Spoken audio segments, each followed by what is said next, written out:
How was your day? Maybe you held something steady that no one saw, a face, a voice, a small kindness, while inside, a quieter weight kept asking what you really wanted. There's a queen in the old stories of Britain who carried a kingdom on her shoulders and a secret in her chest. Her name was Guinevere. If today felt a little like that, she would understand. Set the day down. Pull the warmth a little closer.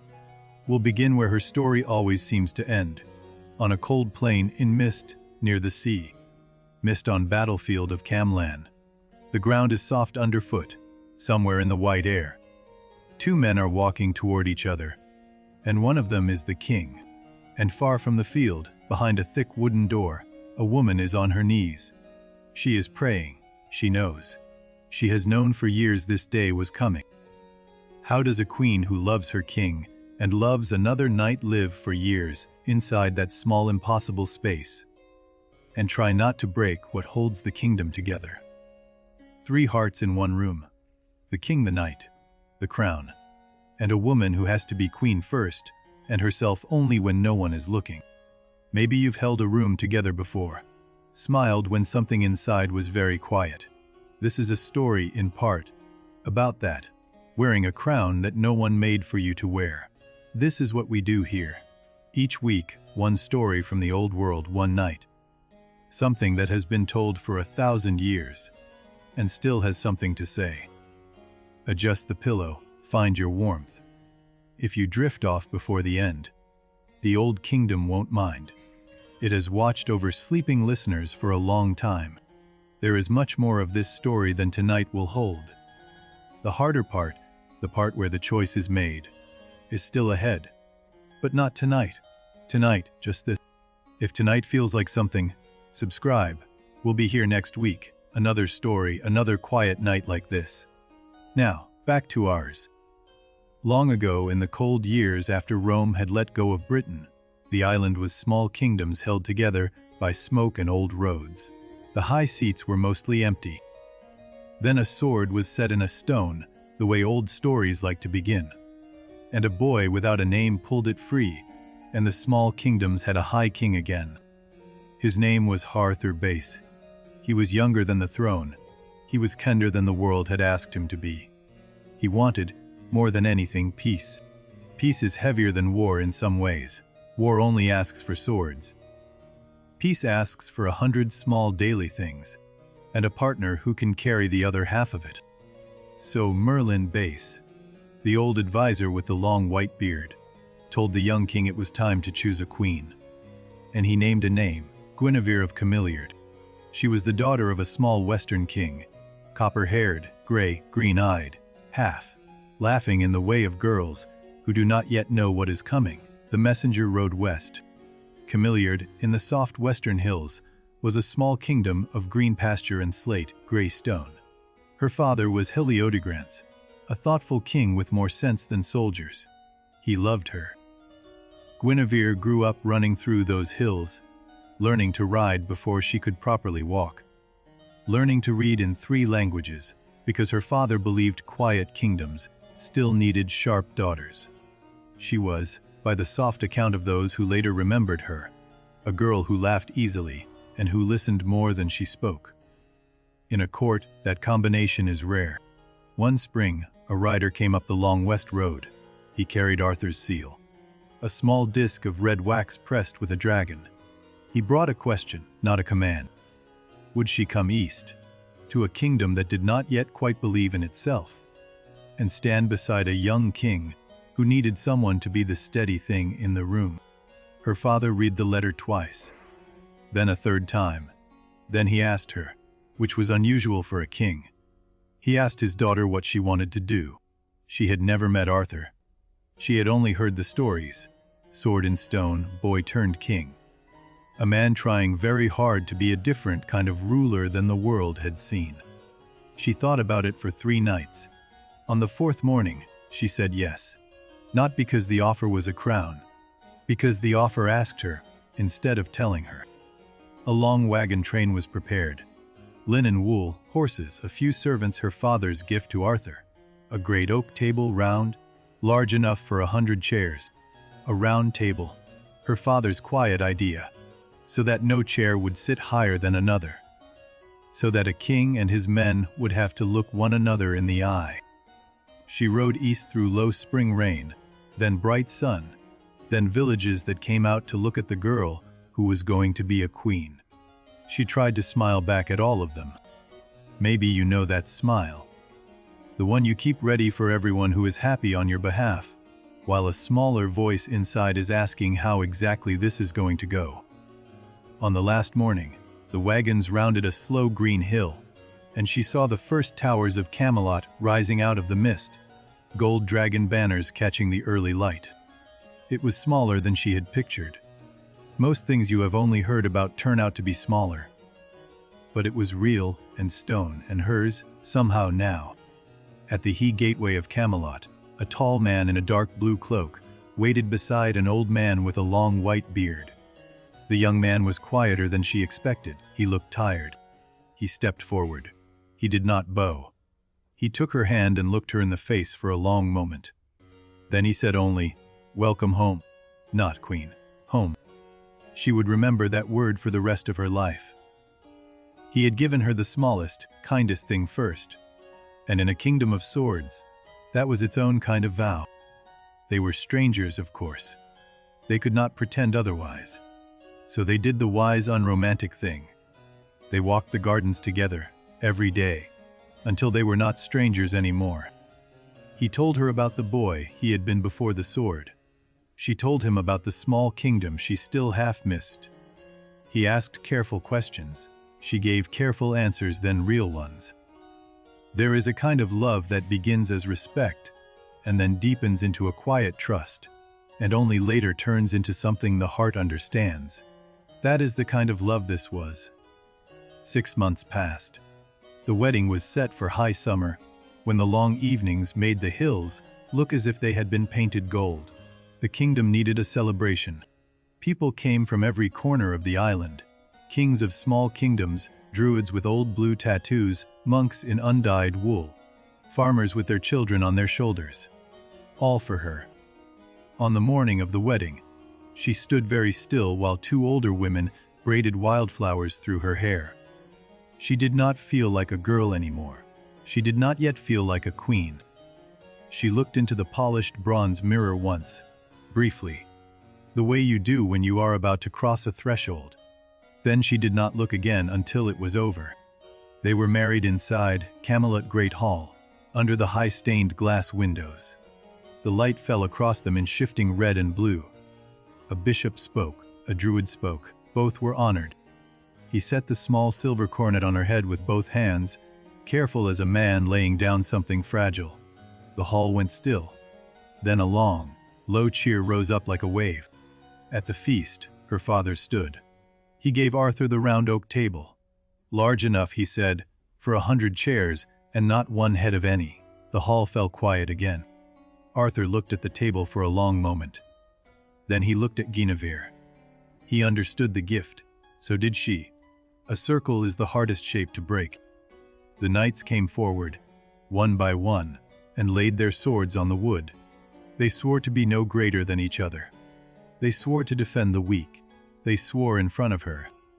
That night, after the music and the long wine, and the cousins falling asleep on benches, she walked to the high tower window of the royal bedchamber and looked at the stars. She thought, very clearly, just one thing. I am the queen now. Whatever else happens, to me, to him, to all of them, I will not be the one who breaks this. And for many, many years, through harvests and councils and small wars on the edges, she kept that vow. She was the still point. The kingdom held because she did. Thunder rolled over the western hills one autumn evening, and the kingdom celebrated 5 years of peace. Old enemies were trading again. The roads were safe enough for women to walk alone. She walked the castle garden alone every morning, even in light rain. The gardener left her be. The sentries pretended not to see her. It was the closest thing she had to silence. She liked that the roses did not need anything from her. They did not bow. They did not ask her advice. They only opened in their slow way and dropped petals where they would. There were no children. The court did not say it aloud. She heard them not saying it. She felt the silence harden year after year, into a small constant H she carried. Arthur did not blame her. He never did, in any account that survived. He took her hand at councils. He listened when she spoke. He kept the room safe around the silence. But a kingdom without an heir is a kingdom that has to keep proving itself, every year, that it deserves to keep going. That kind of weight does not split evenly between two people. Merlin's Spaces saw it, of course he did. The old man saw most things and said only some. One evening in the garden, he told her something she did not forget. He said, "Letty, this kingdom does not stand on its sword. It stands on the way you sit at the table." She did not answer. She only nodded once and remembered. Remember that. For later, the way she sat at the table. The kingdom standing on her stillness. Old men sometimes give you the whole story in a single sentence. Pause here for a moment. To understand her, you have to understand what queen really meant in a Celtic kingdom. It was never only a title beside the king's chair. Long before Christianity reached Britain, the queen was the land. The king ruled, but only because the land, through her, agreed to be ruled. It was older than any altar. When she sat at the round table, she was not decoration. She was the part of the kingdom that the king's sword could not reach, the part that had to be kept whole by trust. This is also why in the older Welsh telling, her name, Wenwyfar, white shadow, or white wave, something pure that moved across the surface of the land. Hold that picture as we go on. A white wave across green land, something that holds a kingdom together, and that anyone could break, if they were not careful with her. Back to Camelot. The kingdom kept growing. New knights arrived every season, asking to swear at the table. Most were turned away. Some, like a Gawain, Arthur's nephew, were kept. A Morgan Le Fay base also came.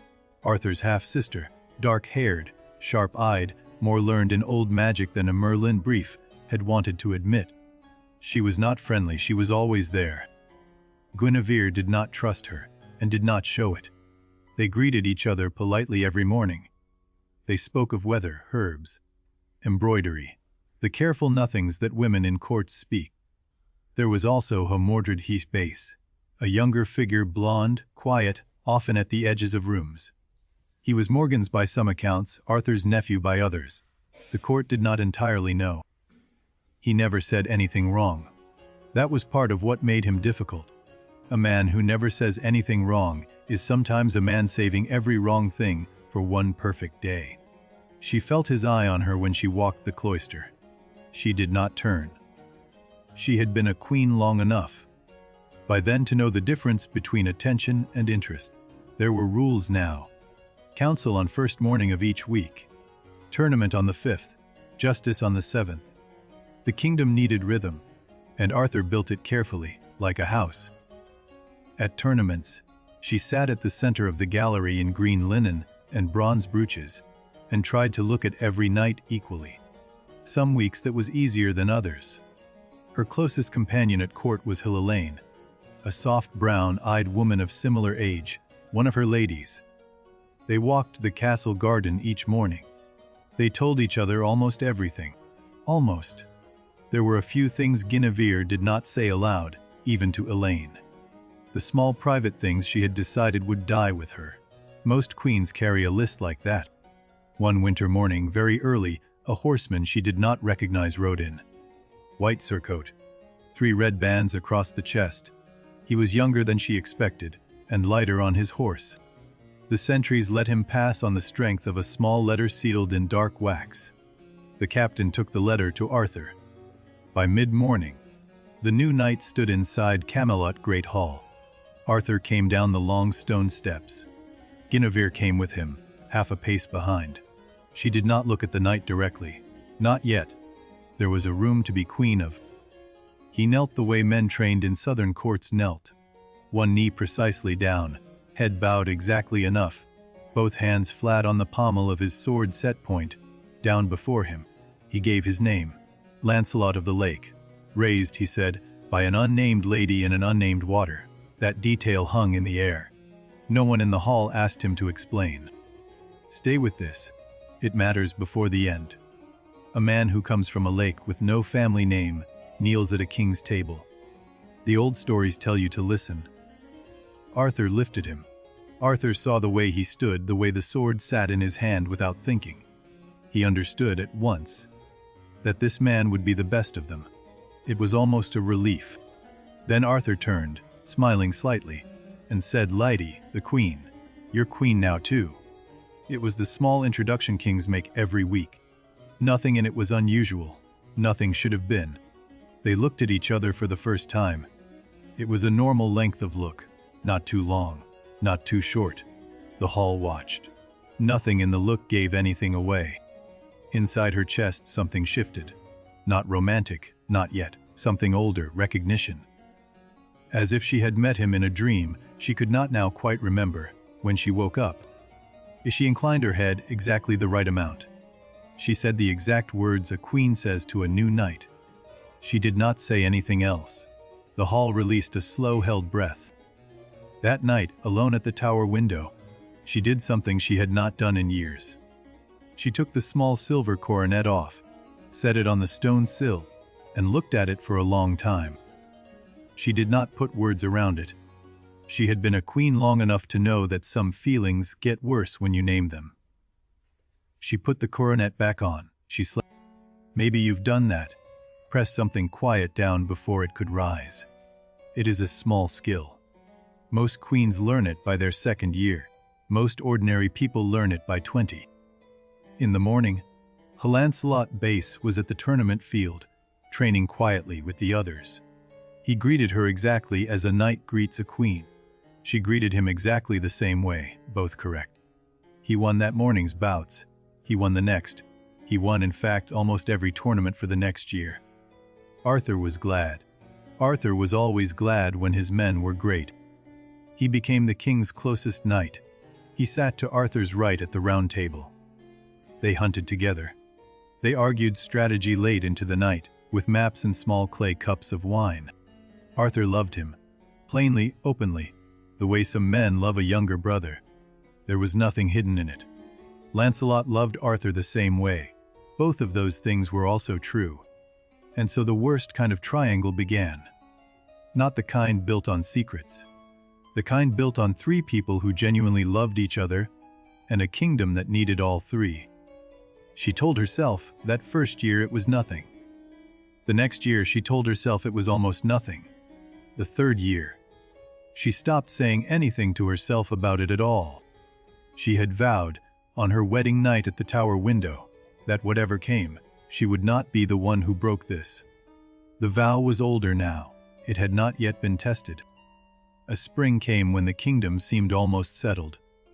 Trade roads were repaired. The harvests had been good for 3 years running. People in distant villages knew the queen's name and said it kindly. Then a rider came in from the border with bad news. A small lord called Armeligant, a black, cloaked man with old grievances, had taken hostages from a village near his line. Guinevere's own ladies were among them. Arthur could not ride himself. A treaty in the south needed him within the week. Lancelot stood up at the round table and said only, "I'll go," and went. He rode out the next dawn alone. He took only a sword, a dagger, a small gray horse. Most knights would have taken 20 men. He had been raised by water, not by armies. 3 days later, in a small stone fort beside a hard gray river, he killed Maleagant in single combat at the gate, and led the hostages out one by one as the gate burned behind them. They walked all night. He gave his cloak to a younger girl who was shivering. He carried an older woman across a stream. He spoke to none of them more than was kind. At the gateway of Camelot, Guinevere came out herself to meet them. Sleeves rolled. Her ladies in waiting walked into her arms. She did not look at Lancelot until they were all inside the wall. Then she did. He was thinner than he had been a week ago. There was a long thin cut on the side of his face. He was looking at her the way a man looks at an answer. She thanked him out loud, the way a queen thanks a knight, with the proper words in front of the proper people. She did not touch his arm. She wanted to, she did not. He did not raise his head until she had walked away. Then he led his tired horse to the stables and saw to it himself. Before he saw to himself, the grooms remembered that. After that, the kingdom changed quietly. Knights wanted to ride beside him. Villagers asked for him by name when they came to court. Songs were made. Most were embarrassing. He let them happen anyway. Inside Camelot, the three of them went on as they had: King, Queen, Knight. Council on first morning. Tournament on the 5th. Justice on the 7th. The rhythm was a kindness in its way. When she walked the Hare Castle garden in the morning, sometimes he was on the parapet above, doing his slow training drills with a wooden sword. She would not look up. He would not look down. Once, he lowered his wooden sword for a long moment, looking somewhere out across the green hills. She did not turn her head. She kept walking. The rose petals on the gravel were very bright that morning. Years like this passed. 2, then 4, then 7. Outside the castle the kingdom looked perfect. Inside the queen, a small private weather kept changing, sun, then cloud, then sun. The kingdom celebrated the 7th full year of peace with a great tournament. Pavilions stood 3 deep along the field. Banners from a dozen small kingdoms snapped in the wind. Even old enemies came. She wore green that day, embroidered Celtic spirals along the neckline, the white mantle with the bronze brooch, the thin silver torque. She looked, the chronicles say, very tired and very beautiful. Lancelot fought without his crest that day, in plain mail, on a black horse. No one had seen him ride. The crowd did not recognize him at first. The crowd did not need to. He won every bout. He unhorsed knights who had never been unhorsed. He fought as if he were apologizing to the field for being there at all. By the last lane, even Arthur was watching closely. When the herald asked his name at the end, he raised his visor only enough to be recognized, and said it quietly. Then he rode straight to the gallery, and stopped before the queen. He held up the small green sleeve she had not given him, and that he had taken from a basket of laundry near the stables and worn under his armor for an afternoon. Her face did not move. The crowd cheered. Knights whistled. Even Arthur smiled. The easy smile of a king who is glad his best friend is in love with the world. That night, in the Hare Castle garden under the quince tree, she found Lancelot waiting. He had taken the green sleeve out of his belt and was holding it in both hands. He did not kneel. He stood. She came down the gravel path in her plain pale linen, no coronet, hair half undone. They looked at each other for a long time. The garden was very quiet around them. He said, "Cannot." She said, "You must." He said, "I know." Neither of them moved. The quince tree shifted in a small wind above them. She said something else then, very quietly. The chronicles do not agree on the exact words. Some say she sent him away. Some say she did not. Both endings travel down the centuries. What is certain is this. He gave the sleeve back. He left the garden first. She stayed under the quince tree until the wind dropped, and then she walked very slowly back inside. A wind moved through Camelot that week. Not a real wind. That other kind. The kind people in courts feel before they understand it. Servants gossiped less. Knights drank more. Mordred smiled more often. Arthur did not feel it. Or if he felt it, he chose not to. A king who loves his queen and his best friend has very little room left to suspect either of them. A Morgan Le Fay base watched everything. She did not love Guinevere. She had her reasons, old and complicated. She kept smiling politely. She kept stitching opposite corners of the same long embroidery. Guinevere felt all of this. She walked the castle garden more often now. She went to the Hun Queen's chapel alone late. She prayed in plain words. The way you pray when you are asking yourself, not God. Some nights she asked, "What do I do?" The chapel did not answer. The candles burned. The cross on the altar stayed a small dark iron shape against pale stone. She kept kneeling.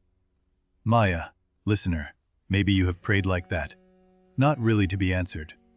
Just to put the thing into the open air. Just to hear yourself say it once. That is also a kind of prayer. Lancelot, in those months, asked Arthur for long missions. He rode out for weeks at a time.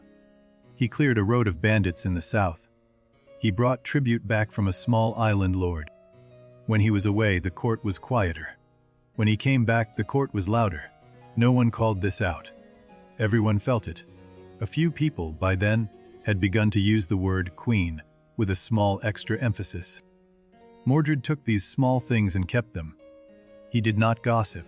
He listened. A man who never gossips and only listens in a court is the most dangerous kind of listener you can have. One evening, returning from a hunt, Lancelot rode up the long causeway alone. Guinevere was in the high tower window. She did not mean to look down. She looked, he looked up. They both looked away. That look, small as it was the most honest moment they had given each other in 2 years. Some nights, the smallest moments are the ones that sit on your chest and will not move. The court began to invent stories about them. Most invented stories are wrong in the details and right in the bone. The bone of the story was true, even if the details mostly were not. She heard the rumors only as silence. A conversation that stopped when she walked into a room, then started again differently when she left. There is no harder kind of rumor to live inside. She did the only thing she knew how to do. She kept being queen. She presided at council. She blessed the harvest at Lammas. She put her hand on the worn pale center of the round table every morning. Lancelot did the only thing he knew how to do. He kept being a knight. He swore at the table. He won quietly. He rode out as often as Arthur would let him. Arthur did the only thing he knew how to do. He kept being king. He held council. He made law. He trusted his queen. He trusted his closest knight. He did not look too closely at either. A stranger from the forest of Caledon came one summer evening, asking the kingdom for help. The forest, he said, was not safe for travelers. Things older than the road were waking again. Lancelot rode out the next morning to look. He came back 2 weeks later quieter than he had gone. He had seen something. He would not describe it. He said only that the road was safe again. That night, late, he went to the castle garden for water. Guinevere was already there alone, her hand resting on the cool stone of the well. They had not planned this. The kingdom had. He stopped a few steps away. He set the empty wooden water bucket down on the gravel. Neither of them spoke for a long moment. They had been not saying things to each other for years. She said something. He answered. The exact words have not survived, the bone of it has. He stayed too long. She stayed too long. The night was very still around them. Stay with this. It matters before the end. Many years of not saying do not vanish in one night. They do, sometimes, become a little louder than the people who carried them. That is what happened here. Pause here for a moment. To understand what happens next, you need to know about a thing called courtly love. It was not a secret. It was a code, and it had rules. And the rules mattered. A knight could love a lady above his station. He could serve her in everything. He could wear her sleeve. He could die for her. What he could not do, in the code, was cross the line. This was a Celtic, Christian compromise. The old Celts had been honest about desire. The new church wanted purity. Courtly love was the bridge loved deeply, served perfectly, never quite touch. It was elegant. It was hard. Guinevere and Lancelot lived inside that code for many years. The triangle held, because the rules held. The danger was always the same.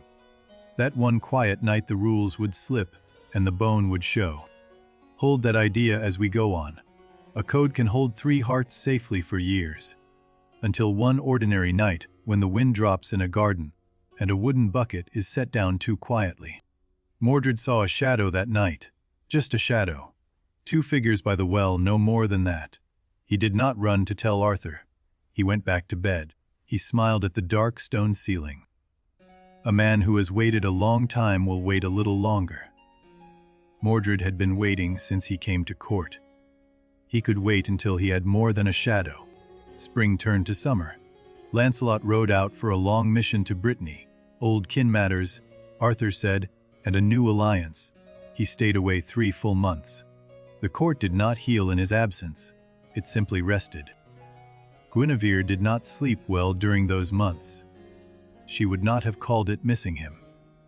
She would have called it the strange small relief, and then the strange small dread of being able to breathe.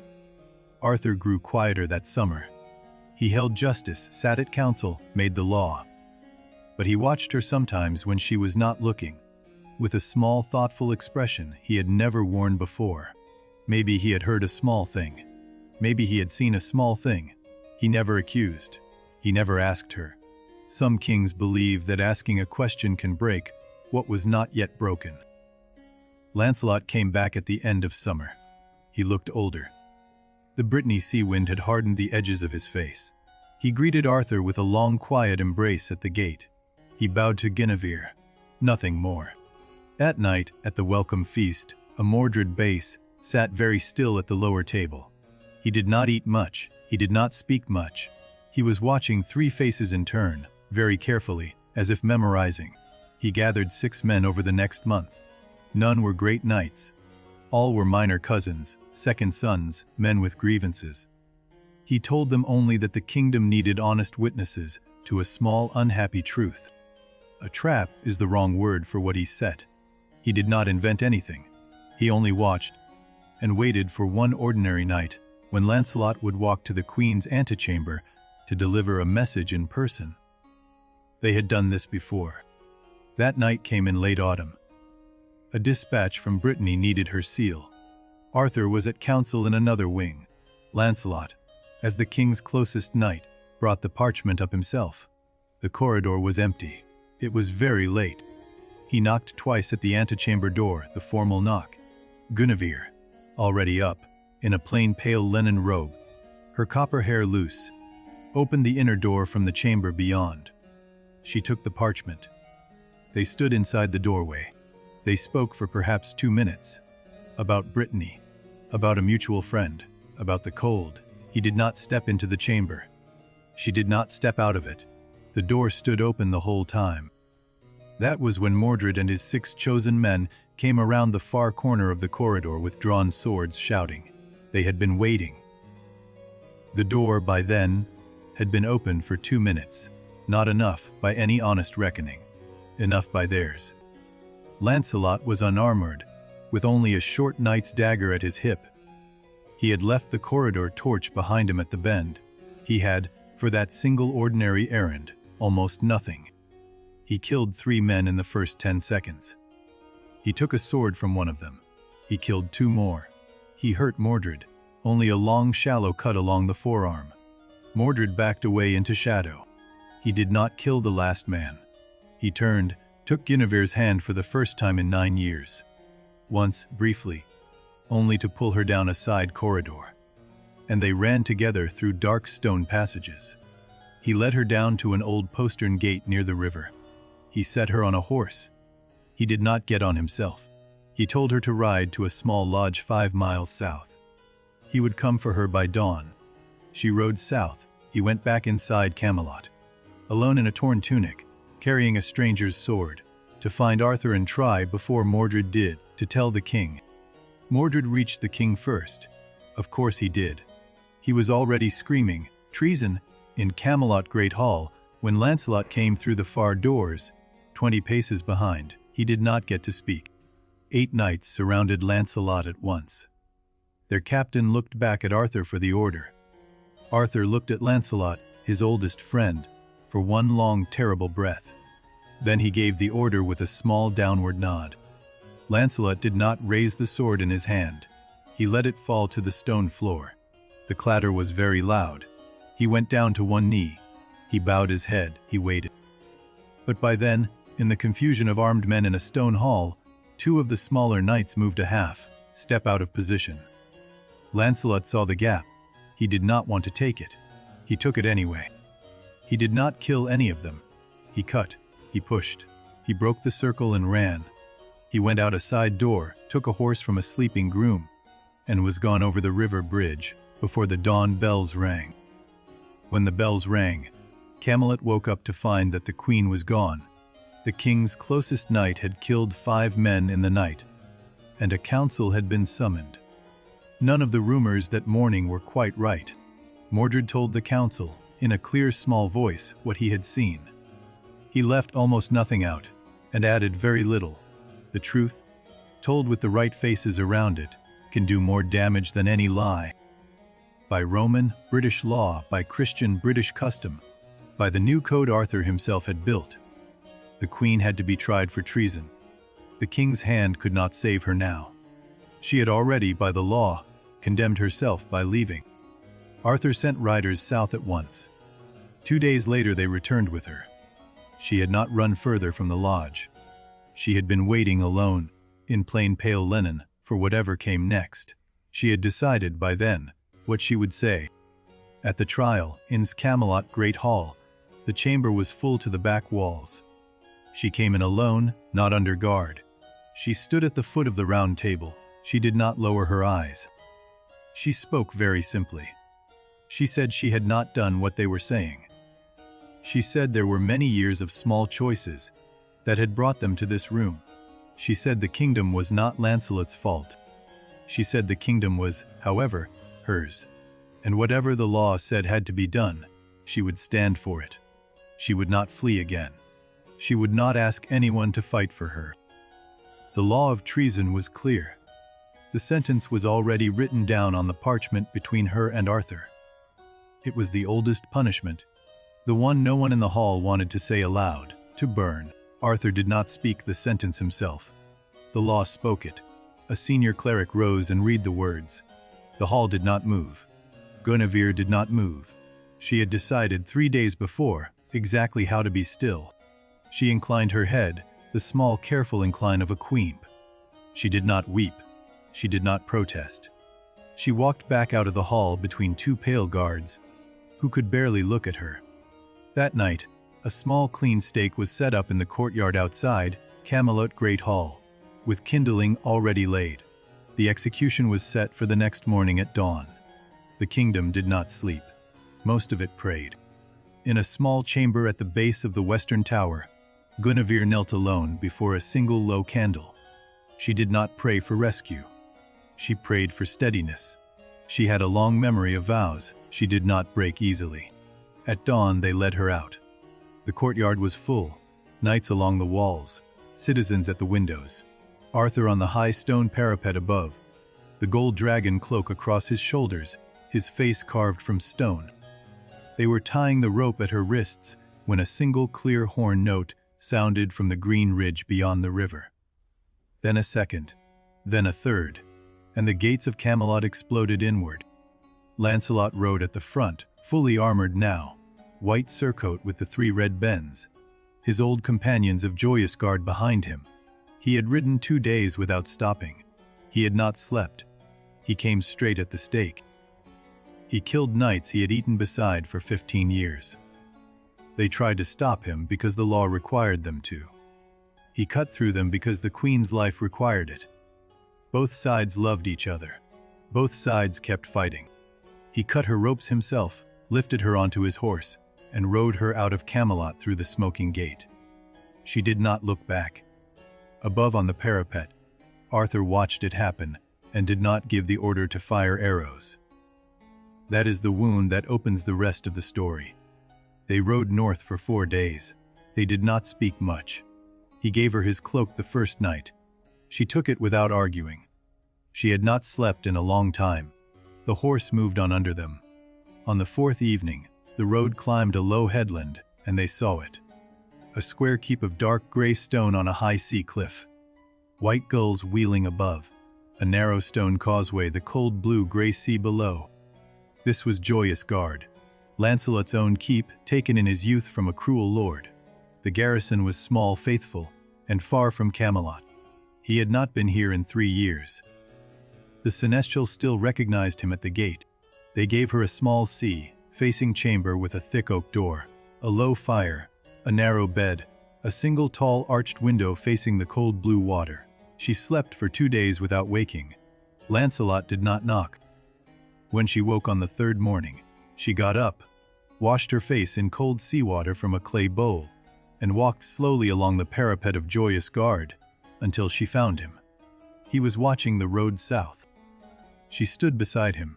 They did not look at each other. Below, the cold water moved against the rocks. After a long while, she said only one thing. "He will come, you know that, don't you?" He nodded once. He had been a knight long enough to know what was already on the road. Arthur could not let the thing pass. The new code Arthur had built required him to ride after his queen. So he would. 3 weeks later, the king's host appeared on the green ridge across the bay, banners, long lines of horsemen, tents being raised. The siege of Joyous Gard began without a single arrow being fired the first day. Arthur did not want this. Anyone watching could see it. He sent a herald to the gate every dawn for 10 days, asking for parley. Lancelot answered every time. He would not raise sword against the king. He would defend the gate. That was all. There were a few small skirmishes. They were ugly. Old friends found themselves on opposite sides of low stone walls. Some of them lowered their swords when they recognized each other. Some did not. Both kinds of grief travel down the centuries. Inside Joyous Gard, Guinevere walked the inner cloister every morning. The seneschal's wife, a kind, sturdy woman with gray braids, walked with her. They did not speak much. They braided seaweed into long ropes for the kitchen. Quiet, useful work. She thought every day in the cloister about how to end this. She knew by then how it had to end. She also knew Lancelot would not survive accepting it, so she did not say it aloud yet. She kept braiding. After a month, the Pope himself sent a letter. By that time, the Christian Church in the West had grown strong enough to write to a British king and expect answer. The letter asked Arthur, in plain words, to pardon his queen. The Pope's reasoning was simple. The kingdom had been built on her stillness. The kingdom now needed her back, alive. Arthur's heart had known this for weeks. The letter only gave him permission to act on it. The next morning, a small party of 3, a single banner, a senior cleric in white, a herald, walked the long stone causeway up to the gate of Joyous Gard. They asked, not demanded, for the queen. Inside the gate, Lancelot heard the cleric's words and went pale. He had known the day was coming. He had not known how much it would still hurt. He went to her chamber. He told her. She had been ready for this since the day they arrived. She nodded once. She said she would go down with him to the gate. She would walk out herself. She did not want him to hand her over. She wanted to walk. They went down together through the inner cloister, along the high parapet, down the worn stone stairway, to the inner gate. Lancelot did not touch her arm. He walked one careful pace behind. She set the pace. At the inner gate she paused. She turned to him. She said, "Do not raise a sword for me again. Whatever else happens, do not raise it." He said, "Letty, I cannot promise that." She said, "Then promise to try." He nodded once. He stepped back. He let her walk out. The outer gate of Joyous Gard opened slowly. The cleric in white stood waiting on the stone causeway. The herald bowed. She walked across to them. At the far end of the causeway, Arthur was waiting in plain dark wool, no armor, no crown. Only the gold dragon brooch at his shoulder. He had walked down from his command tent alone. The siege lines parted to let him pass. They met halfway across the stone causeway. Neither bowed, neither knelt. He took her cold hand in both of his. The way a man takes a hand he has missed, she did not pull it away. He said very quietly, "Welcome home, my lady." It was the same word he had used on the day they first met. Not queen, home. She felt her throat close. She did not let it show on her face. He turned. He walked her back the long way, on foot between the silent lines of his own army. They were in no hurry. By the time they reached his command tent, half the soldiers had been weeping and pretending not to. That should have been the ending of the story. A hard ending, but a real one. A queen returned, a peace patched together, a knight banished but alive, a kingdom older and quieter, but still there. It was not. While Arthur had been at Joyous Gard, his nephew had been very quiet at home. A Mordred king had stayed at Camelot under the small reasonable excuse of regent. He had been arranging the next part of his life carefully. a messenger reached the king's column 3 days short of Camelot. He came on a foundered horse. He spoke quickly.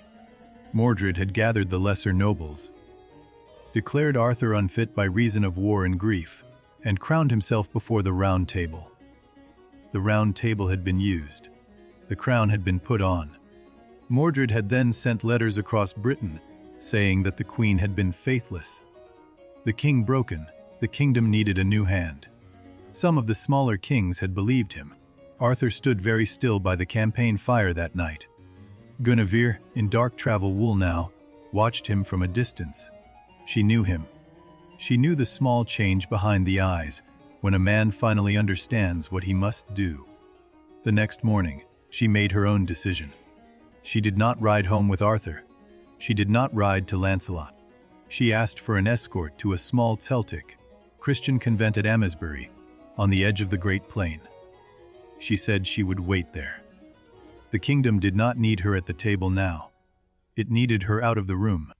The convent at Amesbury sat at the edge of a wide green plain, low whitewashed stone walls, a square herb garden, a single carved Celtic cross in the middle of the cloister.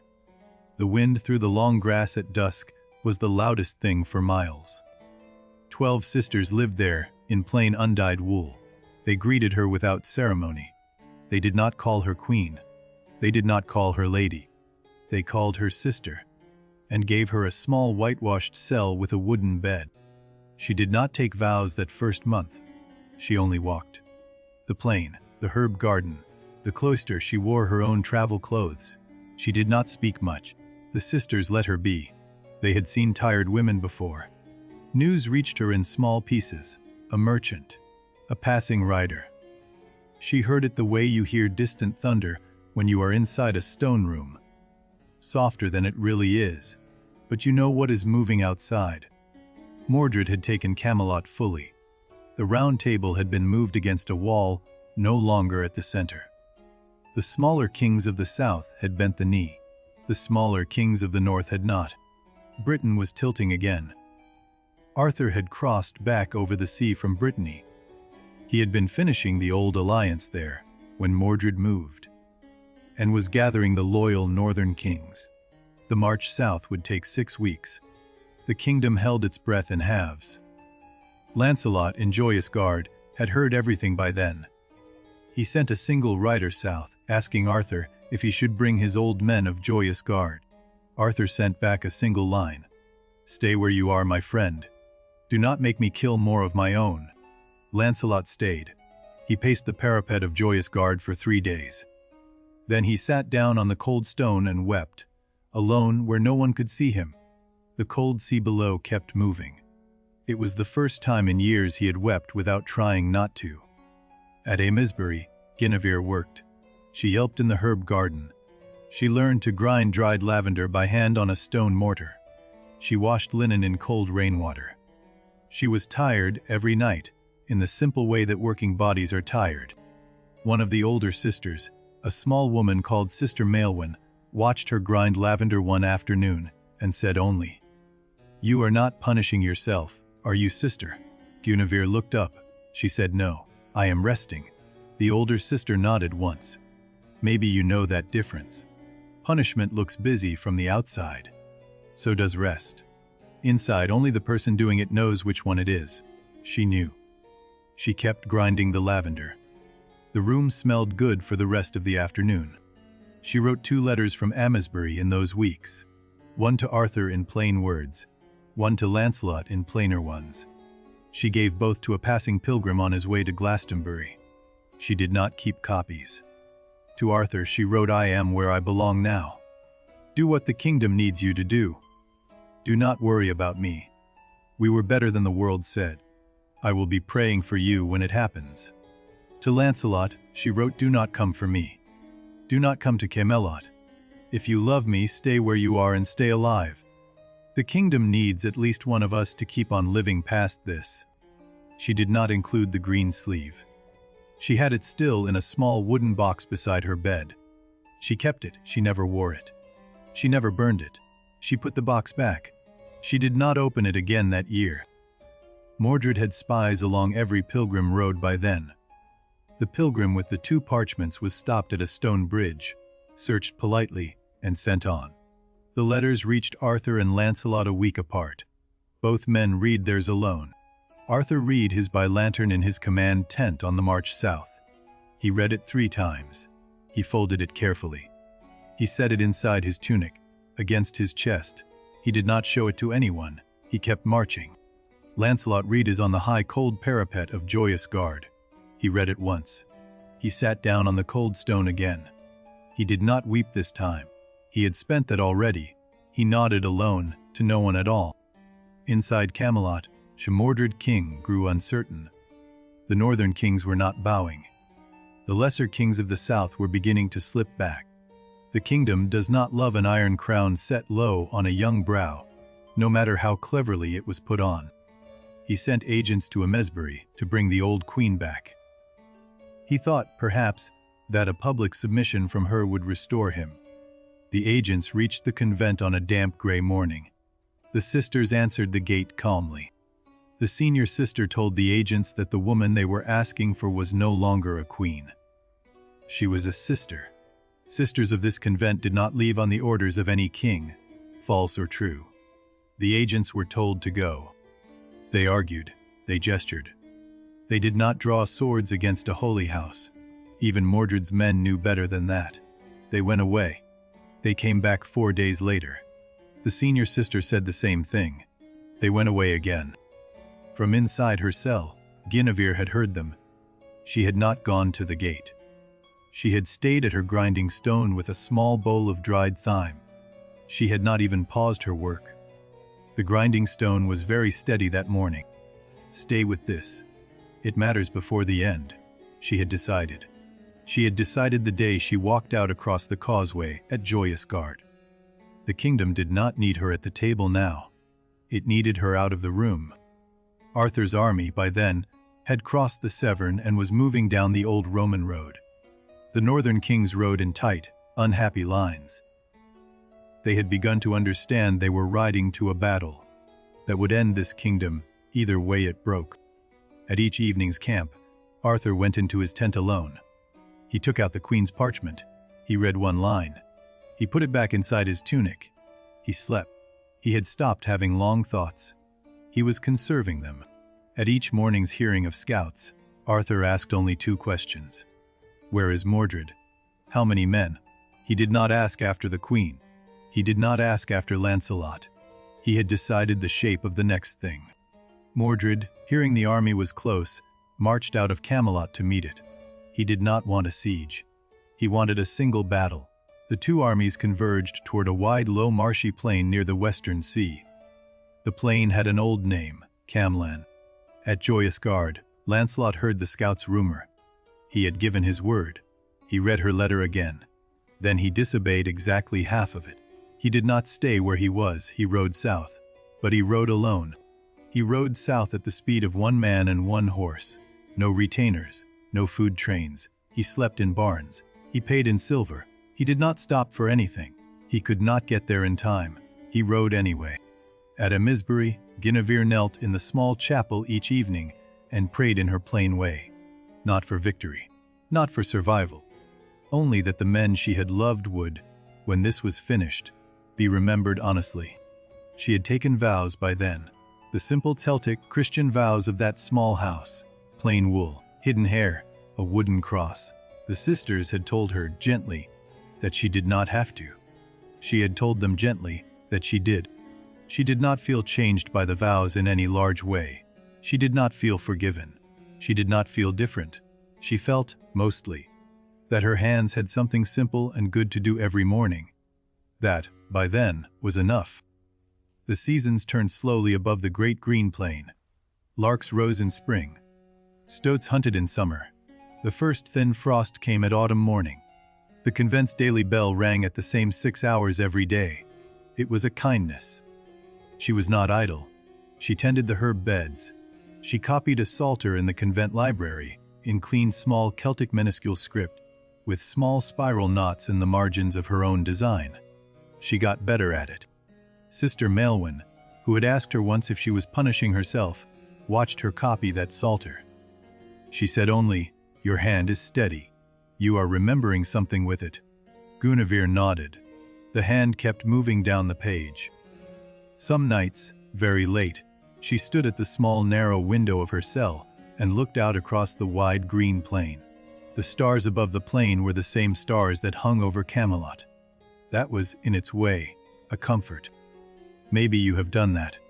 Looked up at the same stars from a smaller life you had not exactly chosen, but had decided was yours now. The stars do not mind. They are very old. They keep on being there for whoever looks up. She fell asleep, most nights, before the convent's late bell. The pillow was small and rough. The wool blanket smelled of lavender. The wind moved through the long grass on the plain outside. Sleep came kindly. She let it come. Pause here for a moment. To understand how this story has reached you, you have to understand how it traveled. It was not written down for hundreds of years. It rode in the mouths of harpers, from one warm hall to the next. For 5 centuries the story of Guinevere lived in Welsh, in Cornish, in Breton, in 3 closely related Celtic tongues. Different versions branched off in different valleys. In one Welsh telling, she had 2 sisters with the same name. The story did not mind contradiction. Around 1136, a Welsh-born monk called Geoffrey of Monmouth, a quiet scholar who liked old books, wrote a long Latin history of Britain, and he put Arthur and Guinevere into it as if they had been real kings. After Geoffrey, they were public.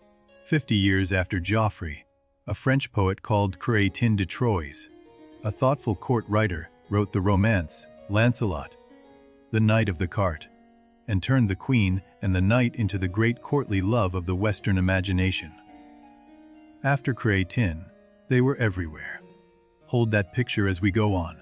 A small Welsh hall by firelight, a Latin chronicle on a wooden desk, a French romance read aloud at a candlelit court, the same woman in 3 rooms across 5 centuries, a long quiet relay of memory. Back to the plain at Camlann. Arthur's army arrived first, by half a day. They camped on the higher ground at the edge of the marsh. The fires that night were small. The wind off the western sea moved through everything. Mordred's army arrived at dusk and camped on the lower ground across the marsh. His men were less in number, but freshly fed, and all on horseback. He rode the line that evening himself. He gave a short speech. The men did not cheer. At dawn, both kings sent heralds out across the marsh under a small green branch. They tried for parley. Each side wanted to avoid the day they were about to start. Heralds went back and forth. Terms were offered. The terms were nearly accepted. Then a knight on Arthur's side saw a small adder slide along the marsh grass and lifted his sword to kill it. The flash of steel in the morning sun was misread by Mordred's army as betrayal. The horns blew. There was no stopping it. That is what the oldest sources say. A snake, a flash, a misunderstanding. The old stories like to put the end of a kingdom on the smallest hinge. It is not always a betrayal. Sometimes it is only a moment. The 2 armies hit each other on the wide, low marsh.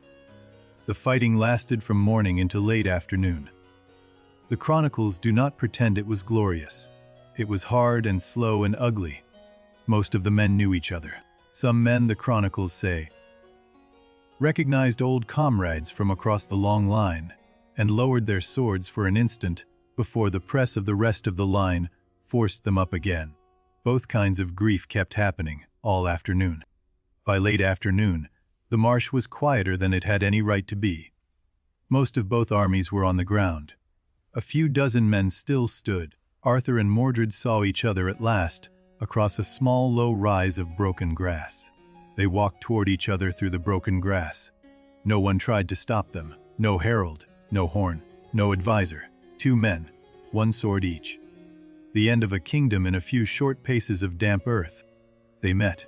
They did not speak. They lifted their swords. The fight took less than a minute. Arthur drove Excalibur through Mordred's chest. Mordred, with the last strength of his arm, drove his greatsword through Arthur's side. They fell together. Mordred was dead before he reached the ground. Arthur was not. He lay in the damp grass and did not move. The few surviving knights ran toward him, shouting his name. The marsh was very quiet around the shouting. They lifted him carefully. He told them where to take him. He said only, "To the lake." He did not say which lake. They knew. They had heard the stories all their lives. Every man there had grown up on those stories. They carried him a little way through the marsh, to a small gray lake at the edge of the field. The water was glassy in the late light. Reeds along the bank, a single flat gray stone at the water's edge. They set him down on the stone. Arthur asked for the sword. He said, "Take Excalibur. Throw it into the lake. Tell me what you see." 2 knights tried twice and could not. They came back with stories. He knew they had not done it. He asked a 3rd time. The 3rd time it went. The sword turned 3 times in the air and came down toward the water. A pale arm rose from the lake, slim, draped in white linen, caught the hilt, and pulled the sword down beneath the surface. The lake closed. There were no ripples after. Out of the soft pale fog further down the lake, a small black barge came slowly toward the bank. 3 women in dark hooded robes stood on it. None of them spoke. The lake was very still around the barge. The knights helped Arthur into the barge. He did not speak. His face was gray. The 3 women received him without ceremony. The barge turned slowly back into the soft pale fog. The knights stood on the bank and watched it go. That night, news of Camlann began to ride out across Britain. It moved faster than any messenger in war should move. By the next morning it had reached Joyous Gard. By dusk it had reached the road north to Amesbury. By the 2nd night, it reached the convent gate. Sister Maelwyn came to Guinevere's cell with a low candle and the rider behind her. She said only, "Sister, news from the west." Guinevere already knew. She had felt something fall very quietly 3 days before. She set down her quill. She listened standing up. She did not weep. She thanked the rider. She gave Sister Maelwyn a small, careful nod. She went into the convent chapel alone. She closed the wooden door behind her. The convent did not see her again until morning. At Joyous Gard, Lancelot heard the news on the road. He had not yet reached the marsh. He stopped his tired horse on a low ridge and stood very still for a long time. Then he turned the horse, very slowly, and rode north again. He rode for 2 more days. He did not go back to Joyous Gard. He turned his horse east, then south and rode toward Amesbury. He had to see her once more. Her letter had told him not to come. He came anyway. He reached the convent at Amesbury at dawn on the 4th day. He left his tired horse at the small wooden gate. He walked up the path alone. The sisters were already at chapel. He could hear their soft singing through the cloister. Sister Maelwyn met him at the inner cloister door. She did not ask his name. She asked only, "Are you the knight, then?" He nodded. She nodded back. She said, "Wait here, sir. The morning office is not yet finished." He waited in the cloister. He did not sit. He stood beside the small Celtic cross at the center of the herb garden. The light came up slowly across the great green plain. The bell rang. The chapel emptied. She came out with the others. She saw him. She did not stop walking. She finished the line. She placed her hands carefully on the inner wall, not on him, where the line ended. Then she turned. She looked at him for the first time in over a year. He looked back. They sat on a low stone bench. The herb garden smelled of damp lavender. He told her, in plain words, what he had heard about Camlann. She told him, in plain words, that she had felt it 3 nights before. He asked her, after a long quiet, to come away with him. He said it once.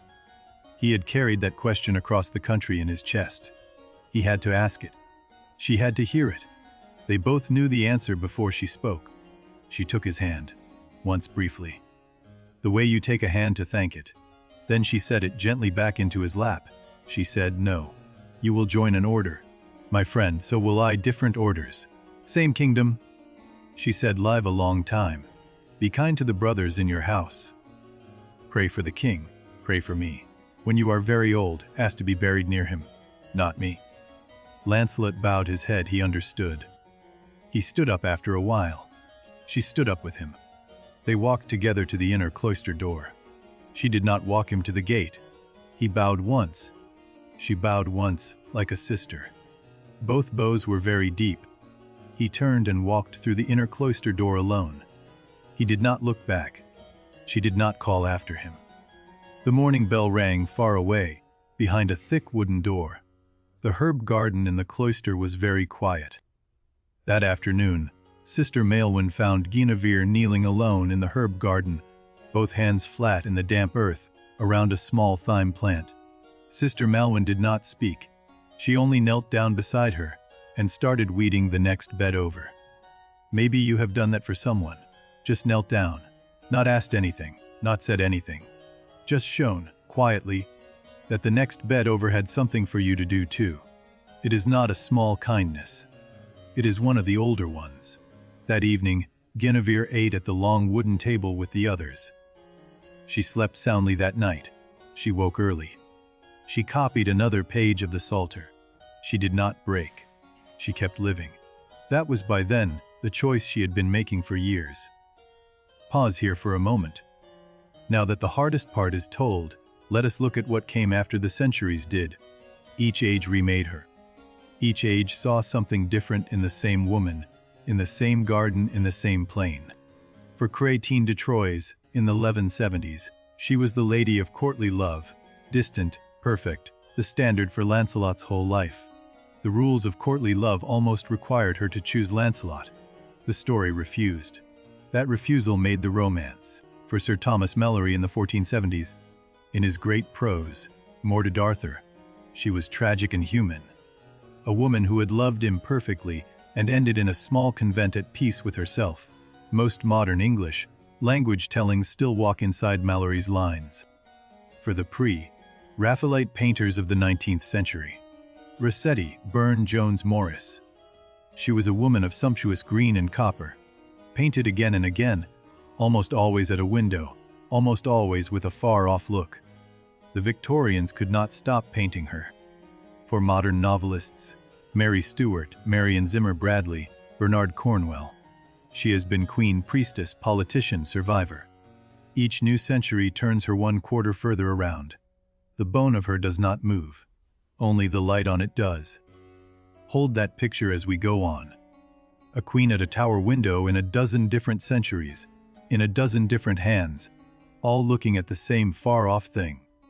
That far-off thing is the part of her that does not change. Back to the convent at Amesbury. Lancelot, after he left her, did exactly what she had told him to do. He rode to a small Celtic Christian house at Glastonbury. He gave away his armor. He took plain wool. He stayed there for the rest of his life. In Glastonbury he rose at the same 6 hours every day. He copied the Gospels in clean Celtic script. He took confession from younger brothers. He prayed for Arthur every morning at first light. He prayed for Guinevere every night before sleep. At Amesbury, Guinevere did the same simple work for many more years than anyone in Camelot would have guessed. She helped run the herb garden. She tended sick travelers. She copied a second psalter. She became slowly an old woman. The plain stayed the same. Some afternoons, when the wind was right, she could hear the larks rising over the great green plain. She would set down her quill, walk to the small narrow window of the scriptorium, and listen. Then she would walk back. The page kept on filling. One evening, late in her life, she copied out a small final line under a psalter she had been working on for 2 years. It was not Latin. It was Welsh. It was a single quiet sentence she had written for herself. The line, translated long after, read, "I held a kingdom, and the kingdom held me. We let each other go gently, in the end." She set the quill down. She closed the psalter. She went to bed. She slept very well that night. She lived several more years after that line. She died in the convent in her sleep, in early autumn, with the sound of larks falling silent over the wide green plain, and the convent's late bell ringing slowly in the high tower above her cell. The sisters laid her in a plain wooden coffin in the small herb garden beside the tall Celtic cross. They sang the morning office over her. The wide green plain wind moved in the long grass. The larks did not rise that morning. They stayed close to the earth. They buried her under the herb garden, near the cross she had walked past every day for so many years. They did not mark the grave with her old name. They marked it with a small plain stone and the Welsh word for sister. That was all.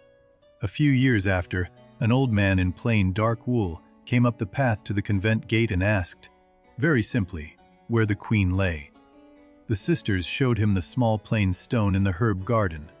He sat down beside it for a long time. He asked, before he left, that when his own time came he be buried not here, but at Glastonbury. Not near her. Near Arthur. The senior sister nodded once. She understood the order he had been given. He walked back down the path alone. He did exactly that. He died many years later, very old in his sleep, at the small Celtic Christian house at Glastonbury. The brothers there carried his body to the abbey at Glastonbury and laid him to rest near the rumored grave of the king. That is more or less where the medieval chroniclers ended their accounts of the queen and her knight. A small grey stone in a herb garden at Amesbury. A larger stone near a king's grave at Glastonbury. The plain wind kept moving every year over both. And on the lake, in the soft pale fog further west, the small black barge that had carried Arthur into the mist had never come back. The chronicles do not say he died. They say only that the lake closed behind him, and the fog stayed thick. Some say the king sleeps still on that island, with the 3 women in dark hooded robes still beside him, waiting for the day Britain needs him again. Some say it is only a fog. Both endings travel down the centuries, and neither will ever quite let the other go. This is the part of the night where the story slows, where the kingdom rests, and we sit a little quieter beside it. There are a few small things still worth saying before we let her go. 3 hearts in one room. A king knight, a crown. The story has always been about that, not which 2 of them won, but how the 3rd one stayed alive in the middle. She loved Lancelot. The chronicles do not pretend either was a lie. Both loves were real. Both, in their different ways, were honest. Both could not be lived at once. That was the whole shape of the thing. Some loves are about choosing a person. Some loves are about choosing a kind of life. She chose the kind of life.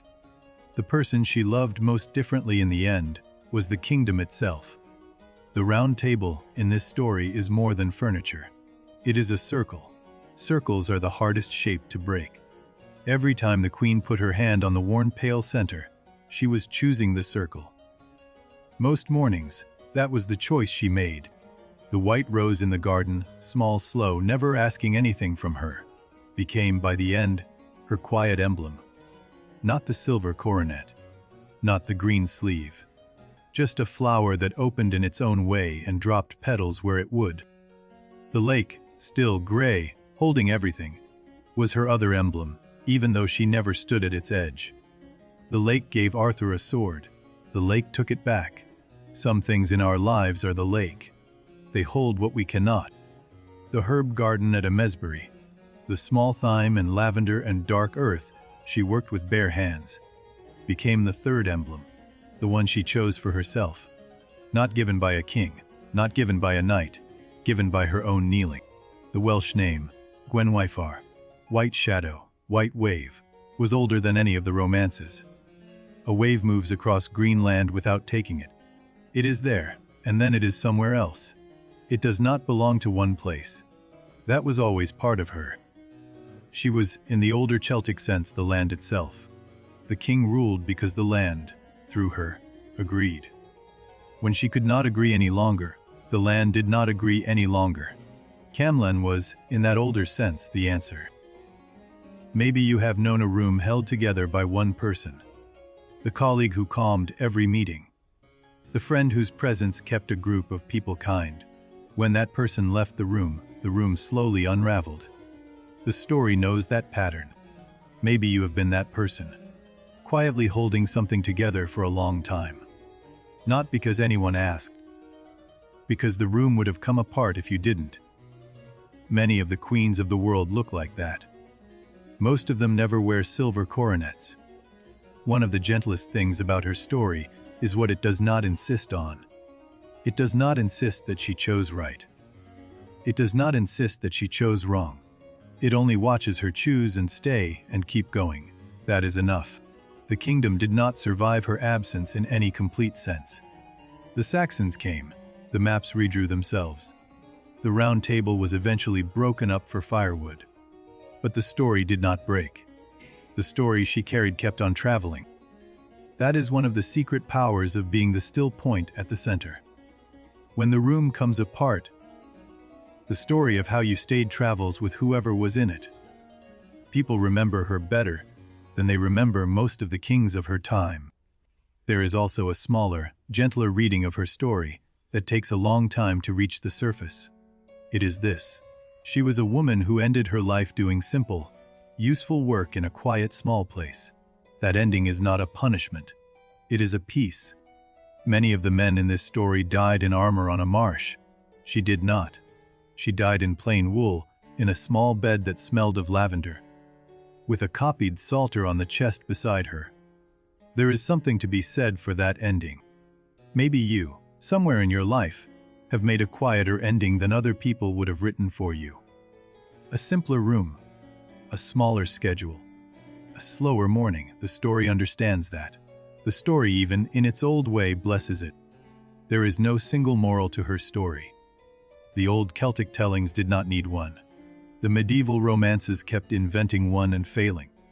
She has outlived every moral they tried to put on her. The white wave keeps moving across the green land. Hold the picture for one slow breath. A queen at a tower window, a knight on a high parapet, a king on a barge in soft fog, and a herb garden where someone who was once all three at once is finally just kneeling in damp earth. How she was remembered, in a few quiet pictures. The first picture is a small Welsh hall, in a green valley, in the early 8th century. A harper sings the triads, 3 lines of memory at a time. Her name is in them. The second picture is a stone scriptorium in 12th century Oxford. Geoffrey of Monmouth bends over a vellum book in soft window light. He writes the Queen's Latin name into a history of Britain. The ink dries. The library closes. The story changes shape. The third picture is a French castle in the late 12th century. Couratin de Troyes reads from a small bound book to a small candlelit court. He has written a romance called Lancelot, the Knight of the Cart. It travels. The story changes shape again. The fourth picture is a stone prison cell in 15th century England. Sir Thomas Malory, in trouble with his own king, writes La Morte d'Arthur by lamplight over many slow seasons. He gives the Queen the gentle ending. The book is printed by Caxton. The story crosses centuries. The fifth picture is a London studio in the late 19th century. Pre-Raphaelite painters, Rossetti, Burne-Jones, Morris, Waterhouse, paint her in green linen and copper hair, again and again. The Victorians have rediscovered her. The walls fill up with her face. The sixth picture is a small cottage in mid-20th century Scotland. Mary Stuart writes, The Crystal Cave, and The Hollow Hills. She gives Merlin a voice the world remembers. The Queen in those books is quieter and more her own.